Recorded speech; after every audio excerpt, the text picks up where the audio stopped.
Être présent à l'autre, ça n'est pas que ressentir ses émotions, j'allais dire de manière fusionnelle. Il s'agit plutôt d'un partage émotionnel. Et ce partage, il est permis par notre capacité empathique, c'est-à-dire notre capacité à nous projeter dans autrui, à nous transporter dans le vécu d'autrui sans nous confondre avec lui, sans sombrer dans la contagion émotionnelle, parce que pour partager, il faut être deux. Ben alors quelles sont là, merci. Oui, mais là, elle va pas faire ça. Je pense que le principal enjeu d'un séminaire comme celui-ci, c'est ce qui se passe en ce moment là-haut, c'est les gens qui sont en train de discuter, de se rencontrer. C'est un enjeu de sentir qu'on n'est pas isolé quand on travaille sur ces projets-là. C'est un enjeu de partage d'expérience, c'est un enjeu d'inspiration. La politique culture et santé n'est pas et ne doit pas être une politique secondaire dans le champ de la santé. Nous devons collectivement plus à nos patients et à nos résidents.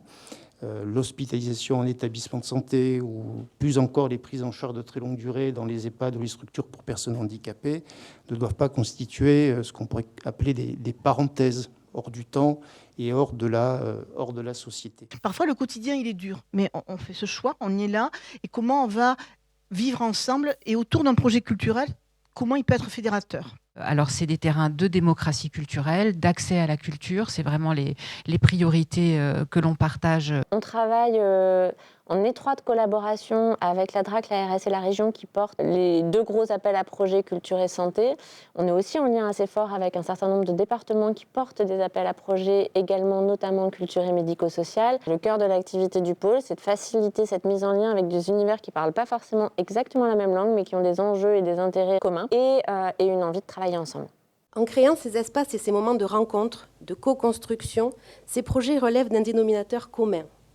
Considérer la personne dans son intégrité en tant qu'être intime, social, citoyen, qui en elle un potentiel de créativité et a le droit de l'expérimenter, de l'exprimer, d'accéder aux œuvres et aux ressources culturelles partout, pour tous et par tous. Chacun d'entre nous, nous sommes porteurs de savoir culturel, artistique. Nous sommes porteurs d'engagement dans le domaine des arts et de la culture, et que chacune de ces formes de savoir, d'engagement, finalement, a le même niveau de dignité. Je suis convaincu qu'il faut qu'on montre à quel point la mise en œuvre de cette politique, elle est porteuse d'humanité. À quel point la place de la culture en établissement de soins, dans le champ du médico-social, est un vecteur d'humanité. Le pôle, il reste comme un outil, en fait, ressource pour les acteurs du territoire, pour valoriser les projets des acteurs, pour donner de l'information, pour créer du lien, créer de la rencontre, et puis aussi pour venir porter des innovations sociales avec des acteurs du territoire et ensuite pouvoir les transmettre pour que tout le monde puisse s'en emparer et les développer de manière plus forte. Il a été pensé comme un pôle de compétences pour accompagner en fait la montée en compétences des porteurs de projets, des acteurs qui sont investis sur ces problématiques. Je pense que c'est vraiment un dénominateur commun de pouvoir construire ça ensemble et que du coup des acteurs comme nous, on se rencontre, on fédère ensemble et que ça devienne vraiment du collaboratif. Je suis venu en tant que modérateur d'un atelier, l'atelier sur la petite enfance. Et je suis venu à la rencontre des autres collègues du milieu de la santé, mais aussi du milieu de la culture. On a quand même pu échanger effectivement sur les freins, les contraintes, mais aussi, on va dire, les joies de réussir un projet culturel. La richesse, je dirais, c'est que là, il y a aussi des professionnels de la santé qu'on ne croise pas forcément ailleurs. Et des temps comme ça, il n'y en a pas tant finalement. C'est une rencontre professionnelle, donc c'est super de voir ce que font d'autres personnes. Il y a des ateliers, c'est super de pouvoir avoir une vision un peu plus globale en fait en tant qu'artiste. Bonjour à tous et à toutes. Je m'appelle Sophie L'Enfant, je suis danseuse chorégraphe de la compagnie Aléacita, une compagnie de danse contemporaine. J'aime aller rencontrer tous les publics. Je pars du principe que la danse doit être accessible à tous. Et forcément, à un moment, ça m'a amenée à m'interroger aussi à regarder d'une autre manière les personnes âgées et voir comment je pouvais accompagner et partager avec eux justement ma danse. Et à un moment, je me suis dit, pourquoi j'irais pas danser chez ces gens-là? Voilà.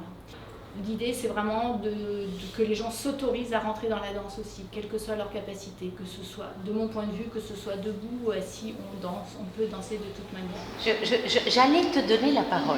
Ah, merci. Je sentais que tu voulais y aller. Isabelle Lasserre. Je me suis retrouvée dans une EHPAD qui venait à peine de se réouvrir, avec des personnes en fauteuil roulant, etc. Je ne sais même pas si on avait vraiment eu beaucoup de temps de rencontre avec les équipes. Je voudrais redéfendre la place de l'artiste dans son incertitude, mais dans son désir de rencontre. Et donc je me retrouve la première fois dans l'action, dans une grande salle, avec 50 personnes âgées, avec des abords, avec des corps, avec des visages que je ne connais pas, et j'ai peur. Et humainement, à un moment donné, je me dis, vous voyez, là même là, je pétille quand je vous parle, parce que je me suis vraiment dit, mais tu te prends pour qui ? C'est des personnes. Je ne pouvais pas m'attendre à la capacité des personnes à exister pleinement, follement, joyeusement, au bord de la transe. Moi, je suis ravie qu'il y ait encore des espaces où on m'autorise à ne pas arriver en sachant tout. On peut faire ensemble, le petit lien se fait, on tisse des micro-projets, de la rencontre avec nos publics ou sur un dispositif comme votre festival, et puis après au fur et à mesure ça fait boule de neige, ça fait écho. On a la foi et nous arrivons à avoir encore ces pépites dans les yeux comme vous le décriviez. Parce que ce qui nous réunit, c'est ce droit à l'émotion. Faire le lien entre le milieu médico-social ou sanitaire et les artistes, c'est pas naturel, quoi. C'est pas évident. C'est quand même deux mondes qui n'ont pas les mêmes logiques, pas la même temporalité, pas le même jargon. Quand on parle de culture et santé, il ne s'agit pas d'amener la culture dans les établissements de santé ou vice-versa. Il s'agit réellement de faire qu'il y ait une rencontre entre ces deux univers.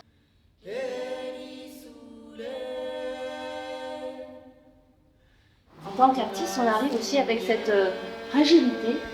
C'est peut-être pour ça aussi qu'on a des choses à se dire avec toutes ces personnes. Qu'est-ce qui mieux que l'art et ses émotions partagées peut nous ramener à ce principe d'humanité? La culture est un droit qui doit demeurer accessible à tous, quelle que soit leur vulnérabilité, sur la capacité à mobiliser les émotions que nous avons besoin de ressentir pour donner des couleurs à la vie et aussi pour renforcer le sentiment d'appartenance à une commune humanité.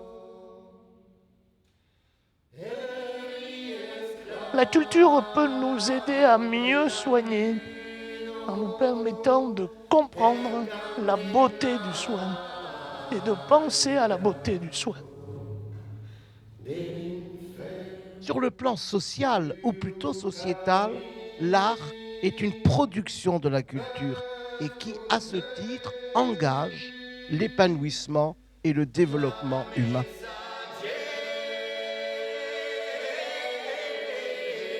Alors aidons l'être humain par l'art